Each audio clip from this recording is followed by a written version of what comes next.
안녕하세요. 시간의 발견 TV입니다. 오늘은 기초연금 얼마나 받을 수 있나요? 라는 제목으로 기초연금의 모든 것을 준비를 했습니다. 기대하시고 봐주시면 좋겠습니다. 앞선 방송에서 노인빈곤 문제를 살펴보던 중에 노령연금과 기초연금이 연계되어 있는 관계를 봐왔고, 기초연금에 또 기초생활수급이 연계되어 있는 것을 봐왔습니다. 그래서 이 기초연금 제도가 이슈로 좀 떠올랐습니다. 그래서 오늘은 정말 꼼꼼하게 법령을 따져서 뉴스라든가 이 내용들을 다 살펴서 자료들을 준비를 했습니다. 여러분들 기대하시고 끝까지 봐주시면 고맙겠습니다. 기초연금은 누가 받나요?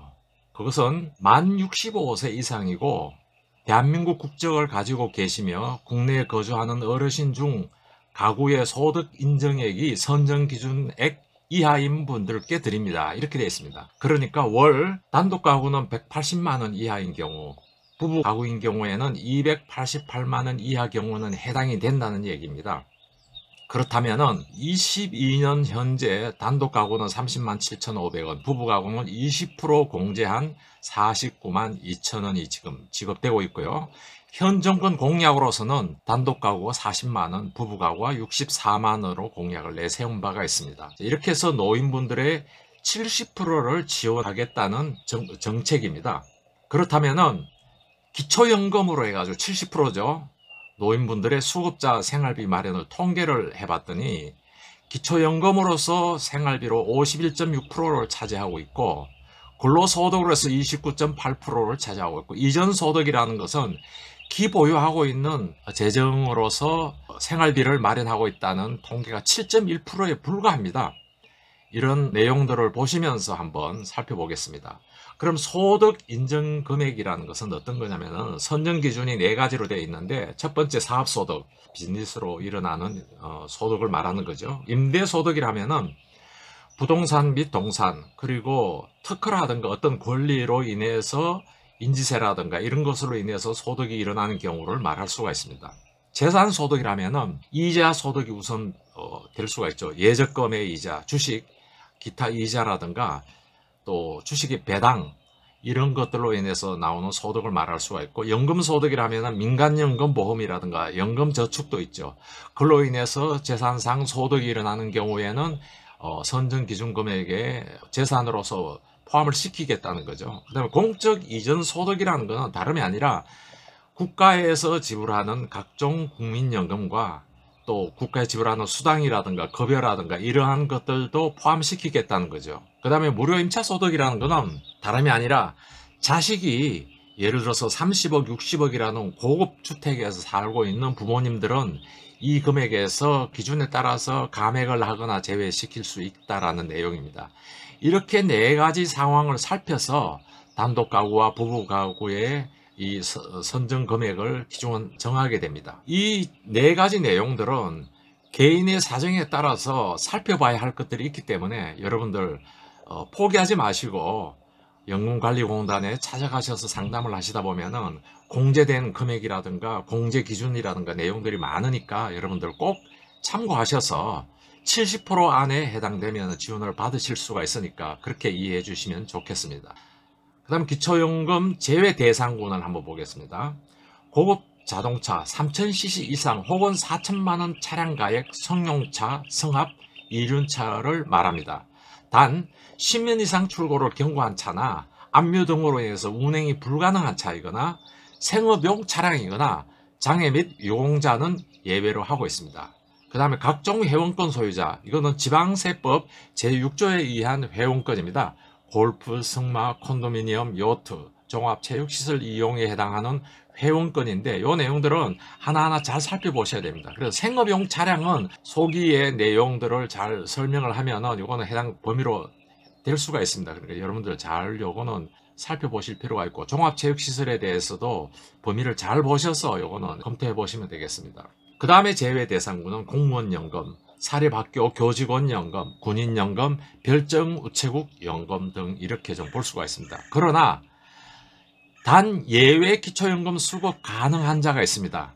예를 들어서 재직기간이 10년 미만인 국민연금과 연계한 연계퇴직연금 또는 해당 유족연금 수급권자 및 배우자, 재직기간이 10년 미만인 경우, 그 다음에 장애보상금 및 유족연금 일시금을 받은 경우에 5년을 경과한 경우에 예외로 인정을 하겠다는 거죠. 그 다음에 2014년 6월 30일 당시 기초노령연금을 받고 계셨던 분, 이런 분들에게는 기준 금액의 50% 혹은 소득 재산이 높을 경우에 감액을 하겠다는 거죠. 그 다음에 장애연금 특례수급자가 65세에 도달할 경우에 기준 금액의 50% 혹은 재산 소득에 높을 경우에는 감액을 하겠다는 거니까 잘 살펴보시면 되겠습니다. 국민연금과 기초연금의 연계해서 감액제도고는 이거는 처음부터 설계된 내용이니까 잘 살펴보시면은 46만원 이상부터 삭감이 시작됩니다. 그리고 90만원 이상 되면서부터는 거기에 2분의 1에 해당되는 금액을 삭감을 할 수가 있습니다. 그런데 요거는 참고로 보셔야 될 내용은 국민연금 A급여액 산정에 따라서 각자 금액이 달라집니다. 예를 들어서 A급액이라는 거는 뭐냐면 평균 일정한 기간 안에 정해진 평균 금액을 얘기하는 겁니다. 그러다 보니까 가입기간이 길면은 A급여액이 올라갑니다. 그리고 시기라든가 이력에 따라서 달라집니다. 개인 감액연금 산정은 국민연금공단 혹은 보건복지부에 문의하셔서 이 부분은 개개인마다 달라질 수 있다는 것을 확인하시면 좋겠습니다. 그리고 기초연금 재원 마련은 어떻게 하는지 이것도 한번 알아봤습니다. 그랬더니 국가가 80.5%를 차지하고 지자체가 19.5%를 분담을 합니다. 대도시와 중소도시, 농어촌에 따라서 공제액의 기준이 달라집니다. 이런 부분들을 잘 살피셔서 내가 어느 해당 도시에서 살고 있는지를 보시면서 판단하시면 될 것 같습니다. 기초연금 불만 사례 및 개선 과제에 대해서 좀 말씀을 드리겠습니다. 기초연금은 국민 세금으로 지급하는데 왜 차별하나요? 세금 많이 낸 사람은 못 받고 세금 적게 낸 사람만 받는다니 이게 공정합니까? 이런 또 불만 사례가 있습니다. 65세 이상 전체 노인에게 지급해야 형평성에 맞는다고 주장합니다. 사실 의외로 이 부분에 동의하는 분들이 상당히 많습니다. 그 다음에 또 어떤 또 불만이 있냐면은 70대 은퇴 생활자 이모 씨는 재원이 부족하면 연금액을 낮춰서라도 모든 노인에게 지급해야 한다면서 젊어서 열심히 일해 집 한 채 겨우 장만했다고 기초연금조차 못 받는다니 이런 역차별이 어디 있느냐라고 불만을 토로한 사례들이 있습니다. 그 다음 개선 과제에 대해서도 한번 살펴보겠습니다. 기초연금과 그 다음에 기타의 어떤 소득과에 대한 그 중복 금지로 되어 있습니다. 그래서 특히 기초생활수급제도가 여기에 포함되는데 기초연금 30만 7,500원인데 예를 들어서 기초생활수급제도가 30만 7,500원을 받는다면은 100% 공제가 돼버리죠. 그래서 현재 생계급여로 일하는 노인들과 전문가들이 가장 큰 문제점으로 지적하는 부분이 바로 이겁니다. 앞에 민원도 역시 불만 사례도 여기에 해당될 수가 있습니다. 생계급여로 생활하기에 부족한데 추가로 돈을 벌려고 근로를 하면 생계급여에서 깎아버린다? 문제는 일시금으로 깎는 게 아니라 6개월 동안에 매달 깎이게 됩니다. 지속적으로 충분히 돈을 벌지 않은 이상은 오히려 손해가 나기 때문입니다. 이 부분도 사실은 개선 과제일 수가 있습니다. 그리고 기초생활수급을 받는 사람들의 태반이 일을 안 하는 게 아닌데 이들은 생계급여로 삶을 연명하는 수준이기 때문에 이런 중복성이 문제가 많습니다. 그 이유는 바로 노인 빈곤율이 우리나라가 43.4%죠. 앞에 방송에서 보셨죠? 일본의 배가 되고 OECD의 거의 3배에 가까울 수 있을 정도로 우리가 여기에 너무나도 사회 문제에서 큰 이슈가 되어 있습니다. 그리고 기초연금 수급자가 22년 3월 통계를 보니까 67.8%를 수급을 했습니다. 기초연금 수급자 생활비 마련에 그 대상자 중에서 이전 소득 금액은 7.1%의 소득에 불과하다는 거죠. 즉 다시 말하면 7.1%가 저축해 놓은 돈 비중이고 그 외에는 노동과 기초연금으로서 노인들이 살아간다는 이런 우리의 안타까운 실정 때문에 사실상은 이 불만의 소지가 상당히 많이 시작된다고 여러분들 보시면 될 것 같습니다.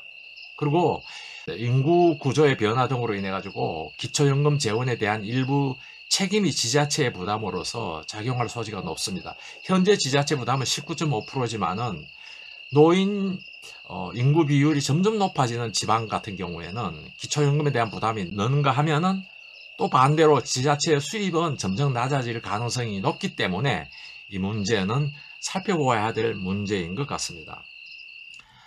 오늘은 기초연금 얼마나 받을 수 있나요? 라는 기초연금의 모든 것을 짧은 시간 안에 이렇게 훑어봤습니다. 여러분들 포기하지 마시고 찾아가셔서 여러분들 권리를 확인하시기 바랍니다. 만약에 스스로 이것을 신청을 하지 않으면 그냥 넘어가 버리고 맙니다. 나중에 소급해서 적용을 받지도 못합니다.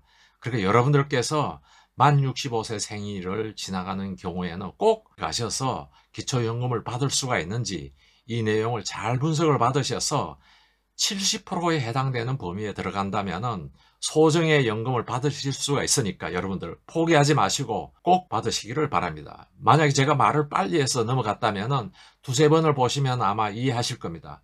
그리고 참고로 보건복지부 사이트 안내를 제가 설명란에 올려드릴 테니까 그 안내대로 찾아가셔서 상세하게 자기에게 해당되는 사항을 검토해 보시면 될 것 같습니다. 마치도록 하겠습니다. 감사합니다.